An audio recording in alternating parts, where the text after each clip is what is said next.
Hello friends, I hope all of you are doing well. So आज आपण new concept बघणार आहोत, distance of the origin from the line. I have drawn here diagram, you can see here. This is the line L, बरोबर आहे.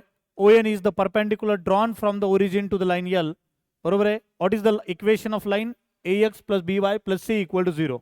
बघा काय दिले, काय त्यांनी X axis Y axis, and we have to find the distance of the origin from the this line L. Origin पासून distance line L पर्यंत perpendicular distance आपल्याला फाइंड करायचं आहे. काय घेतलंय आपण, ते पी डिस्टन्स घेतलंय. आले का लक्षात? So what is the coordinates of the origin 0,0. What is the equation of the line l a x plus B Y plus C equal to 0. What is the x intercept minus c by a, 0. What is the y intercept 0, minus c by b. जर आपल्याला एवढ्या साऱ्या गोष्टी माहीत असतील तर आपण directly that is the perpendicular डिस्टन्सचा फॉर्म्युला आहे p equal to modulus of c upon root of a square plus b square. आले का लक्षात? जेव्हा जेव्हा आपल्याला distance from the origin to the line विचारलंय त्यावेळेस आपल्याला formula p equal to modulus of c upon root of a square plus b square हाच यूज करायचा आहे. सेम कन्सेप्टवरती एक बेसिक एक्झाम्पल घेतलं या ठिकाणी, बघू शकता.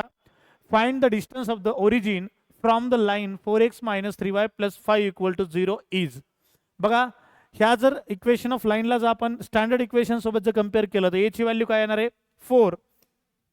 ए ची व्हॅल्यू काय येईल 4, बी ची व्हॅल्यू -3, सी ची व्हॅल्यू 5.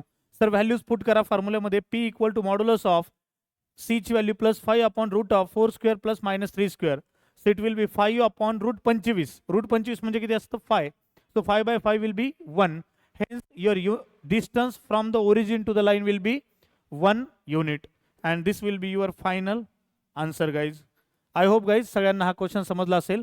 सेम कन्सेप्ट वरती एक मी होमवर्क क्वेश्चन देणार आहे, सगळ्यांनी ट्राय करायचा आहे. Write down. Find the distance of the origin from the line having the equation 7x plus 8y minus 25 equal to 0. येईल का guys? Please try this question and let me know the answer of your final answer in the comment section. Okay, thank you so much guys. See you in the next session.